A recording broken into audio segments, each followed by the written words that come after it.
नमस्कार, स्वागत है आपका। CNBC आवाज़ देख रहे हैं आप और मैं हूं मनीषा गुप्ता। और आज हमारा मुद्दा यहां पर रहेगा हॉलमार्किंग और बजट को लेकर जहां तक ज्वेलरी की बात है।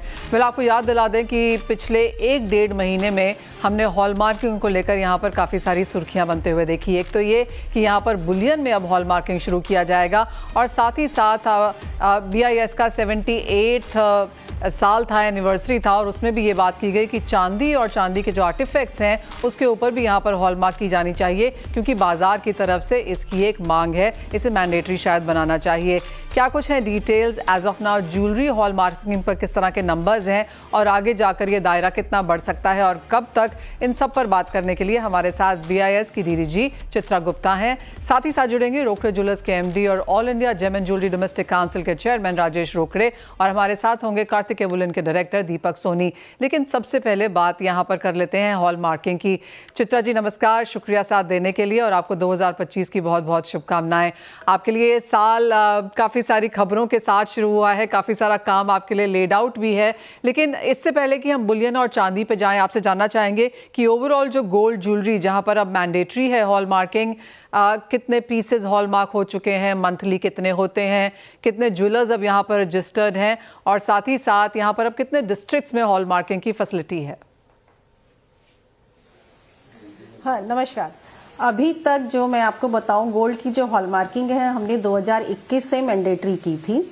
तब से लेकर के अब तक जो हमारे AHCs जो 2021 में थे, हमारे पास 256 थे और आज की डेट में हमारे पास ये 1600 से ऊपर हैं। तो AHCs जितने ज्यादा होंगे क्योंकि मार्केट की डिमांड है। ज्वेलर्स हैं हमारे पास करीब 2 लाख ज्वेलर्स हैं जो कि गोल्ड की हॉलमार्किंग ज्वेलरी बेचते हैं।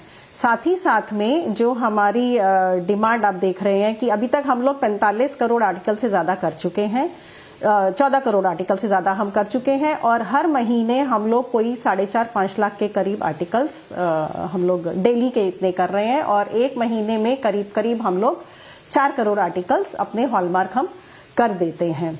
क्योंकि ये डिमांड हमारी मार्केट से आ रही है, कंज्यूमर से आ रही है। जैसे जैसे हमने इसकी पब्लिसिटी की है उस हिसाब से हॉलमार्किंग के लिए डिमांड बढ़ती जा रही है, इसीलिए हम लोगों का हॉलमार्किंग का दायरा भी बढ़ता जा रहा है।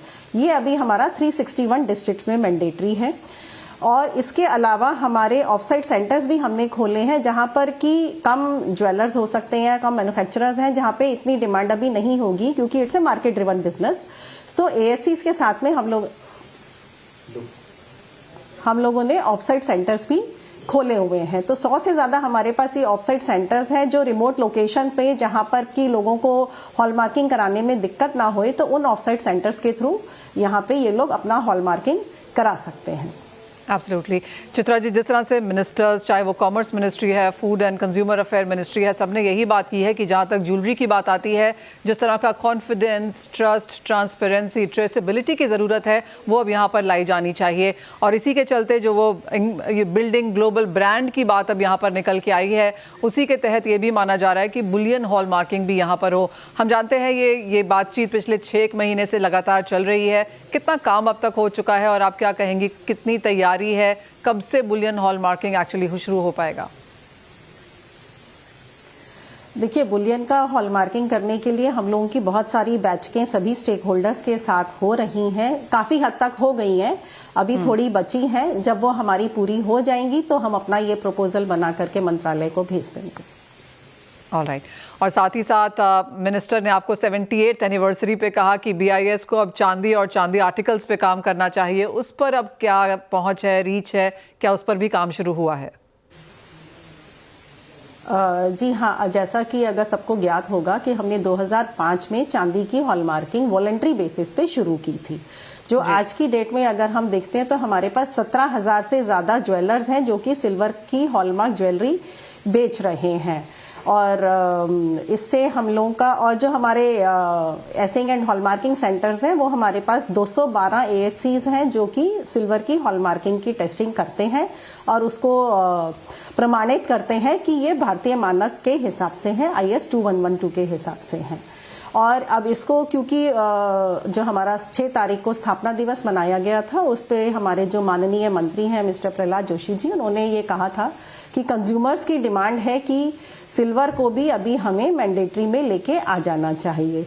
तो उस दिशा में अब हम लोग काम कर रहे हैं, क्योंकि सबसे पहला काम है कि हमारे जो स्टेक होल्डर्स हैं, जो हमारे AHCs हैं, जो हमारे ज्वेलर्स हैं और सबसे बड़े जो हमारे उपभोक्ता हैं, हमें इन सबके साथ एक बार कंसल्टेशन करनी है। ये कंसल्टेशन हम ऑलरेडी शुरू कर चुके हैं। हम लोग अपने रीजन्स में जो BIS हम लोग अपनी नीड्स करते हैं, उसमें हमने ये अपना सदर्न रीजन में और ईस्टर्न रीजन में ऑलरेडी इसके ऊपर हमने थोड़ी बहुत कंसल्टेशन अभी की है, और बाकी के रीजन्स में भी हम लोग इसका स्टेक होल्डर कंसल्टेशन करेंगे। उसके बाद जो नतीजा निकलेगा फिर वो हम मंत्रालय को भेजेंगे। ओके तो चित्रा जी, आप ये कह रहे हैं कि एज ऑफ नाउ कोई डेट निकल के नहीं आई है, कैसे कितना ये काम होगा, बातचीत चल रही है, एक फाइनल प्रपोजल BIS की तरफ से मंत्रालय को जाना बाकी है? जी हाँ, हमारा सिस्टम सारा रेडी है। जो हमारा IT सिस्टम चाहिए, कंप्लीट ऑटोमेशन का चाहिए, जैसा कि हमारा गोल्ड में है, सिल्वर के लिए भी हमारा सिस्टम रेडी है। सिर्फ क्योंकि स्टेक होल्डर कंसल्टेशन हमें सबको ऑन बोर्ड लाना बहुत जरूरी है। जो हमारे साथ काम करने वाले हैं वो AHCs हैं, ज्वेलर्स हैं और कंज्यूमर्स जिनकी रिक्वायरमेंट है। तो सबकी रिक्वायरमेंट्स के साथ हम लोग जब बात करेंगे और कोई भी अगर इश्यू होता है उसको हमें रिजॉल्व करना है, ताकि हमारी स्कीम, जैसे गोल्ड की स्कीम हमारी स्मूथली रन हुई थी, वैसे ही हम फिर सिल्वर की भी स्मूथली रन कर पाएंगे। Okay Chitra ji, of course थोड़ा सा ये मोर ऑन स्पेकुलेटिव साइड का वाला क्वेश्चन है, पर आप आशा करेंगे आप इसका जवाब देंगी कि अगर जैसे आपने कहा आपके सारे सिस्टम्स यहाँ पर तैयार हैं, अगर मंत्रालय की तरफ से यहाँ पर हाँ आ जाती है, मानिए बजट के बाद, बजट के आसपास अगर इसका कोई अनाउंसमेंट भी अगर सुनने को मिलता है, तो कितनी जल्दी ये शुरुआत हो सकता है? क्योंकि काफ़ी सारी खबरें हैं कई सारे मीडियाज़ में कि 1 अप्रैल से शुरू हो जाएगा, 1 मार्च से शुरू हो जाएगा, पूरी तैयारी है, 2 महीने में शुरू हो जाएगा। आप इसके ऊपर क्या कहेंगी? नहीं, ये अभी ये सब अटकलें हैं, क्योंकि मैंने जैसे आपको बताया कि अभी हमारे पास सिल्वर के हॉलमार्किंग के लिए जो सेंटर्स हैं वो सिर्फ 212 हैं। तो जब सरकार अगर इसके ऊपर एक डिसीजन ले लेगी तो पहले हमें तो AHCs का वो इंफ्रास्ट्रक्चर भी उतना ही क्रिएट करना होगा। सो आई थिंक जैसे कि हमने गोल्ड के केस में किया था कि हम डिस्ट्रिक्ट वाइज चले थे, जहां जहां AHCs अवेलेबल थे हम लोगों ने उस हिसाब से मैंडेटरी हॉलमार्किंग किया था। तो हो सकता है कि उसी तरीके से हम सिल्वर के लिए भी करें कि जिन जिन डिस्ट्रिक्ट में AHCs हैं जिनके पास सिल्वर की टेस्टिंग की फैसिलिटी है, हो सकता है, ये सिर्फ एक प्रिजम्पशंस हैं अभी, और जब मंत्रालय इसके ऊपर डिसीजन लेगा तब आगे हम सोच सकते हैं कि किस तरीके से होगा। डेट अभी कोई फाइनल नहीं है इसके लिए। Alright Chitra ji, Boolean hallmarking पर एक बार फिर से आना चाहूंगी। इसमें आपने कहा कि कंसल्टेशंस यहाँ पर जारी हैं, लेकिन अभी भी यहाँ पर इसमें कोई बहुत बड़ी क्लैरिटी नहीं है। यहाँ पर तो आप कहेंगे कि ज्वेलर्स ऑलरेडी आपके साथ पार्क्ड हैं, ASIs भी आपके पास अच्छे खासे नंबर में हैं, तो बुलियन हॉलमार्किंग में अब तक क्या बातचीत है? देखिए, डिटेल्स में अभी आपको मीटिंग में जो चल रहे हैं वो मैं आपके साथ अभी शेयर नहीं कर सकती हूँ। ठीक है, जब हमारी रिपोर्ट बन जाएगी, मंत्रालय उसको अप्रूव कर देगा, उसके बाद में इसके बारे में आपको कुछ बता पाऊंगी। Fair point. चित्रा जी, एक फाइनल पुश, एक और क्वेश्चन बदल के कोशिश कर रही हूँ कि बुलियन हॉलमार्किंग में जैसे आपने कहा ज़्यादा काम हो चुका है, तो बुलियन पहले आएगा और चांदी बाद में आएगा हॉलमार्किंग के तहत? अब ये बताना मुश्किल है, क्योंकि काम दोनों के ऊपर हमारा पैरेलली चल रहा है, क्योंकि डिसीजन तो सरकार की तरफ से आना है ना। हम लोग तैयार हैं, बुलियन पे अभी थोड़ी सी और डिस्कशन चल रही है, तो जब हो जाएगी तब बता देंगे। फेयर पॉइंट चित्रा जी, आप बहुत शुक्रिया, आप हमारे साथ बहुत क्लैरिटी के साथ आपने बात की है। और हमारे साथ 2 ज्वेलर्स भी हैं, उनको भी एक बार सुन लेते हैं कि उनका क्या सेंस है हॉलमार्किंग को लेकर। राजेश जी, आपने सुना चित्रा जी ने क्या कहा, जितना वो हमारे साथ शेयर कर सकती हैं उतना उन्होंने किया, काफ़ी स्पॉटिंगली उन्होंने उसके ऊपर बात की है। आपकी क्या सेंस है, क्या कुछ दिक्कतें हैं यहाँ पर एज ऑफ नाउ जो आपको बुलियन में लेकर लगता है जो BIS या सरकार को सुननी चाहिए? बहुत बहुत शुक्रिया मनीषा जी। चित्रा जी से तो मेरे पहले भी बहुत बार मुलाकात हुई है। हम लोग दिल्ली में काफ़ी मीटिंग में as all India gem and jewellery domestic council का प्रतिनिधित्व करता हूँ, इस वजह से उनसे काफ़ी बार मुलाकात हुई है। और तो आप दोनों बात करेंगे तो हमें सुनने का सौभाग्य मिलेगा आज राजेश जी। बिल्कुल। जैसे कि अभी मैं गुप्ता मैडम को सुन रहा था, उन्होंने बताई सब बातें, लेकिन मुझे थोड़ा सा कुछ जगह मैं रिक्वेस्ट करूंगा आपके माध्यम से। वैसे मैंने मैडम को भी रिक्वेस्ट की है कि जैसे 300 हॉलमार्क सेंटर्स पहले थे, अभी 1600 मैं मानता हूं, लेकिन ना एक बहुत बड़ा मुद्दा है जो 766 डिस्ट्रिक्ट में से अभी तक के हम लोग केवल 361 डिस्ट्रिक्ट तक के ही पहुंच पाए हैं। तो ये काफी दुखद है। तो इसके लिए कोई रोड मैप होना बहुत ज्यादा जरूरी है। मेरा मतलब ड्यू रिस्पेक्ट मैं मैडम से यही कहूंगा कि इसके लिए कोई रोड मैप बनाए तो शायद हम, क्योंकि all India gem and jewellery domestic council भी चाहता है कि 100% हॉलमार्क्स सभी डिस्ट्रिक्ट में आ जाए। साथों साथ जिस तरीके से सिल्वर के लिए जो रोड मैप अभी बनाया उन्होंने कि हाँ आने वाले दिनों में सिल्वर को मैंडेटरी किया जाएगा, बिल्कुल इंडस्ट्री पूरी तरह से रेडी है। और ट्रांसपेरेंसी के लिए ऑलवेज कोई भी ज्वेलर ये नहीं चाहता है कि कोई अगर थर्ड पार्टी चेक करना है तो वो कभी ये नहीं कहेगा कि नहीं नहीं हम इसके लिए रेडी नहीं है। हम पहले भी रेडी थे और यहाँ तक कि मैंडेटरी होने के पहले से ही काफी ज्वेलर्स हॉलमार्क चीजें बेचते भी थे और रखते भी थे। और अभी भी जो फिगर्स है उसके हिसाब से जैसे 212 ही सेंटर्स, मैडम ने कहा है अभी 212 सेंटर ही सिर्फ सिल्वर के लिए है। तो ये किसी न किसी को ये दर्शाता है कि इंफ्रास्ट्रक्चर की बहुत बड़ी कमी है। और एक बहुत बड़ा मुद्दा इसमें छूट रहा है कि जो हमारे पास एग्जिस्टिंग ज्वेलरी है, जो एग्जिस्टिंग सिल्वर ज्वेलरी है, फिर आर्टिफैक्ट्स है, उसको किस तरीके से उसके लिए कितना समय मिलेगा। क्योंकि नई ज्वेलरी जो बन के आती है आज के तारीख में वो तो ठीक है, गोल्ड की है तो जहां मैन्युफैक्चर हुई है वहां से वो आ रही है। लेकिन जो सिल्वर आर्टिकल जो पहले से ज्वेलर्स के पास है उनको करने के लिए कितना समय मिलेगा, ये एक बहुत बड़ा मुद्दा है। अगर इसके लिए भी थोड़ा सा रोड मैप मिल जाता है तो शायद ज्वेलर्स बहुत ज्यादा खुश होगा। हम तो सरकार के साथ खड़े हैं और जब भी बीआईएस चाहती है जो भी इम्प्लीमेंटेशन करने के लिए तो हम बिल्कुल उनके कंधे से कंधा मिला के कोशिश करते हैं कि ये ज्वेलर्स और सरकार के बीच में जो हम ब्रिज का काम करके इम्प्लीमेंट करने के लिए जितना कोशिश होते हैं वो हम करते हैं इसके लिए। एब्सोल्युटली। चित्रा जी, आप उसका जवाब देना चाहेंगे? ऑफ कोर्स हमने सोने में ये देखा था कि पुराना सोना बेचने के लिए समय दिया गया था ज्वेलर्स को, तो क्या वही प्रोसीजर यहाँ पर सिल्वर के लिए जारी किया जाएगा? सेम प्रोसीजर रहेगा क्योंकि हम किसी का भी नुकसान नहीं चाहते हैं। तो जैसे गोल्ड में हम लोगों ने टाइम दिया था, इसमें भी टाइम मिलेगा। Fair point. हम एक व्यू यहाँ पर दीपक सोनी जी का भी ले लेते हैं। दीपक जी, आप कैसे देखते हैं हॉल मार्किंग को, स्पेशली बुलियन में, क्योंकि आप वहाँ पे डील करते हैं? नमस्कार मनीषा जी, राजेश जी, हम चित्रा मैडम को बहुत बहुत बधाई नववर्ष की। मनीषा जी, जैसे हम बुलियन के ऊपर हॉलमार्किंग की बात कर रहे हैं, बुलियन इंडस्ट्री खुले दिल से इसका स्वागत करती है। मैं एक डेटा शेयर करूंगा आपके साथ। अभी जो एनुअल कंजम्पशन है इंडिया का वो अराउंड 1250 1250 टन के आसपास एनुअल कंजम्पशन है, जिसमें से 1050 टन के आसपास ज्वेलरी बनती है। बाकी 200 टन जो है वो इन्वेस्टमेंट के रूप में लिया जाता है, उन्हें चाहे हम बार्स के रूप में लें या कॉइन्स के रूप में। अब ये जो 200 टन अनहॉलमार्क्ड गोल्ड है, इंडस्ट्री बुलियन इंडस्ट्री चाहती है ये भी हॉलमार्क्ड होना चाहिए। और जो जिस तरीके से चित्रा मैडम ने सारे सवालों के जवाब दिए हैं उससे पूर्णतः प्रतीत होता है कि सरकार भी जो है वो ज्वेलर एवं बुलियन डीलर की परेशानियों को समझ रही है। तो हम खुले दिल से इसका स्वागत करते हैं।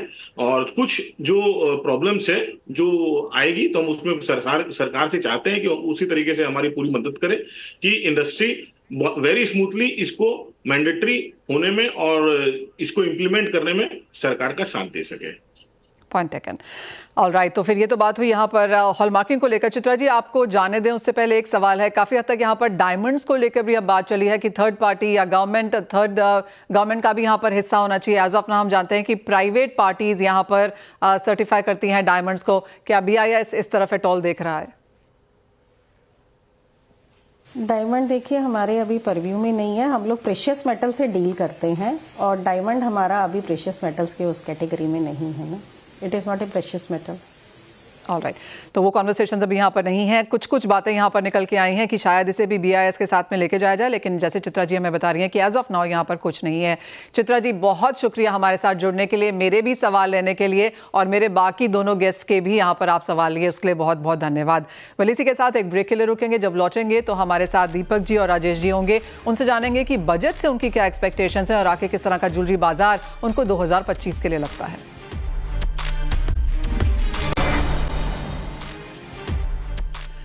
स्वागत है आपका। और इंडस्ट्री की पूरी नज़र अब यहाँ पर बजट की तरफ है, जहाँ पर सभी एसोसिएशन, सभी कंपनीज की तरफ से हमने बहुत सारे रिप्रेजेंटेशन सरकार को जाते हुए देखे हैं। राजेश जी, जीजेसी की तरफ से अब यहाँ पर आप क्या देख रहे हैं? क्योंकि यहाँ पर हमने ड्यूटी को लेकर कुछ फियर्स बनते हुए देखे बाजार में, लेकिन साथ ही साथ डिजिटल गोल्ड की तरफ तवज्जो है यहाँ पर, और अवेयरनेस, इन्वेस्टमेंट को इंपॉर्टेंस देने की, तो काफ़ी सारी बातें ऑफकोर्स यहाँ पर हो रही हैं।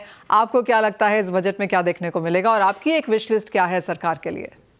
बिल्कुल, इस बजट में हमें भी बहुत ज़्यादा अपेक्षा है। और जैसे कि आपने कहा, एक कहीं जीएसटी बढ़ ना जाए या फिर कहीं कस्टम ड्यूटी ना बढ़ जाए, तो इसके भी हमें डर था। और जैसे कि मैंने आपका इसके पहले का भी एक इंटरव्यू देखा था, उसमें आपने जो इंपोर्ट के डेटा शेयर किए थे, उसमें जैसे कि गवर्नमेंट ने भी रिव्यू किए अपने इंपोर्ट डेटा, क्योंकि पहले उनके डेटा के हिसाब से अभी तो 900 टन के आसपास हम लोग ने क्रॉस कर देना चाहिए, लेकिन फिर से हाँ उन्होंने जी। करने के बाद वो कुछ अभी आज के तारीख में 741 टन, जो पिछले साल के मुकाबले है, तो हम लोग करीब करीब उसी के आसपास जो फिगर आ रहा है, उससे मुझे एक तसल्ली है इस बात की कि सरकार इसके तरफ किसी प्रकार की रेड आय नहीं रखेगी। और शायद जिस तरीके से पिछले 4-5 महीने में ऐसा लग रहा था कि कस्टम ड्यूटी कम होगी, इस वजह से इंपोर्ट बढ़ जाएगा और इस वजह से शायद सरकार को तकलीफ होगी, तो ऐसा कुछ नहीं हुआ। ये खुशी की बात है।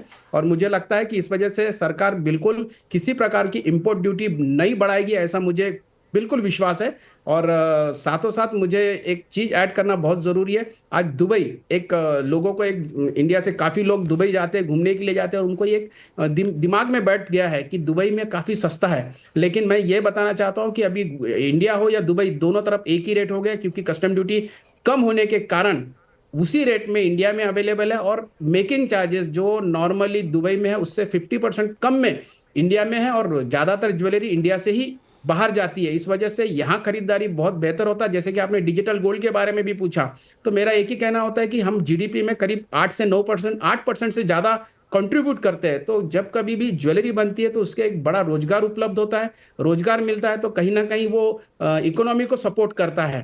तो इस वजह से ज्वेलरी के तरफ ज्यादा अट्रैक्ट हो और ज्वेलरी खरीदे लोग, जिससे कि रोजगार मिले। तो हमारे तरफ से तो बहुत सारे रिकमेंडेशन हमने भेजे हैं कि हमने, वैसे तो जीएसटी काउंसिल का विषय है, लेकिन हम तो ये चाहते हैं कि जिस तरीके से जीएसटी आज के तारीख में 3% है, वो कम होके 1 से 1.25% के बीच में है। क्योंकि उसके पीछे जब जीएसटी लगाया था तब दो बातें कही गई थी कि रेवेन्यू इक्विवेलेंट रेशो या रेवेन्यू न्यूट्रल रेशो, ये एक बात हमने उस तब समय सुनी थी, और उसके बाद तय करके उसे कम किया जाएगा, ऐसी जानकारी हमारे पास थी।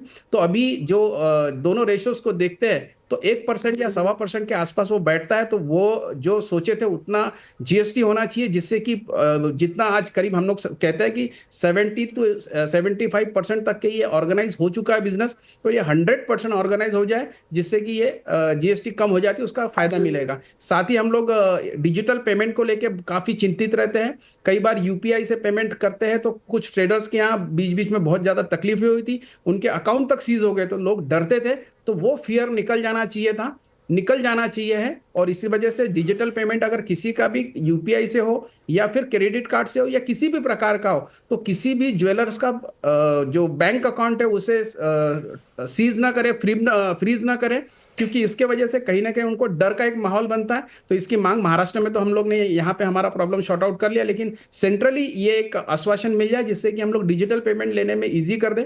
साथों साथ जो क्रेडिट कार्ड में एक कमीशन हमारा बहुत ज्यादा है, इस वजह से काफी लोग क्रेडिट कार्ड या प्लास्टिक मनी से पेमेंट करने में कतराते हैं। तो वो एक जो कमी होनी चाहिए, जिससे कि ज़्यादा से ज़्यादा ऑनलाइन और क्रेडिट कार्ड से बिजनेस हो। और सबसे बड़ी हमारी जो इसमें मांग थी, वो ईएमआई पे गोल्ड ज्वेलरी अवेलेबल होनी चाहिए 22 कैरेट की। तो इससे कि लोग ज्वेलरी खरीदते समय में उनको जो बोझ लगता है कि कई बार कि इतनी महंगी होती जा रही है, उसमें खरीदना उनको तकलीफ होता है, क्योंकि सभी के यहाँ शादियां हैं आने वाले दिनों में, तो उन्हें भी एक टेंशन होता है कि इतना महंगा खरीदते समय कैसा करेंगे, क्योंकि आज के ज़माने में हर चीज ईएमआई पे अवेलेबल है। सिर्फ ज्वेलरी के लिए थोड़ा सा ये तकलीफ है, तो इसके लिए भी हम लोग ने रिक्वेस्ट की है। ऐसी बहुत सारी चीजें हमने बजट से हमने इस बार सोचा है कि हमारे बजट में वो सब चीजें ऐड हो जाए। हो वेल, आपकी बहुत लंबी लिस्ट है राजेश जी, और आशा करते हैं कि यहाँ पर जो बेहतर आपके पॉइंट्स हैं वो यहाँ पर ज़रूर निकलते हुए नजर आए। जैसे आपने कहा डिजिटल गोल्ड की बात लेकर, और ईएमआई ज्वेलरी, यहाँ पर ऑलमोस्ट सभी ने हमें कहा है कि ये एक चीज़ यहाँ पर ज़रूर आनी चाहिए। और आपका पॉइंट काफ़ी वैलिड है।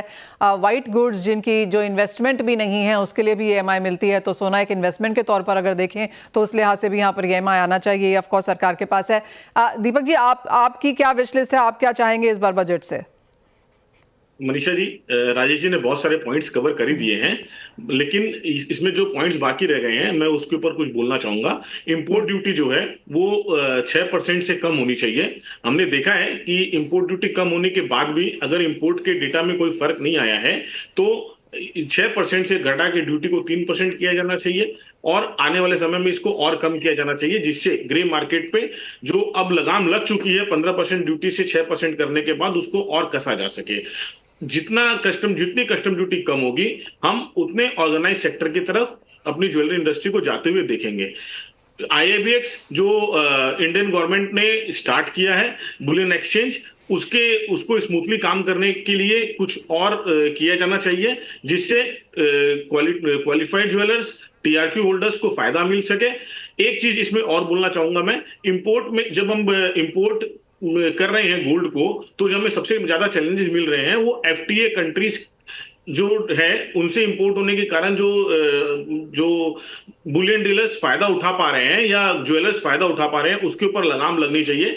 FTA से इंपोर्ट करने के कारण बाजार में डिस्पैरिटी आती है, तो हमें कुछ इस तरह से करना चाहिए, सरकार को कुछ ऐसा करना चाहिए जिससे ये डिस्पैरिटी का फायदा अनयूजुअली नहीं उठाया जा सके और सबको एक लेवल फील्ड मिलना चाहिए, जिससे इंडस्ट्री की ग्रोथ हो सके और इंडस्ट्री के सारे प्लेयर एक तरीके से काम कर सके।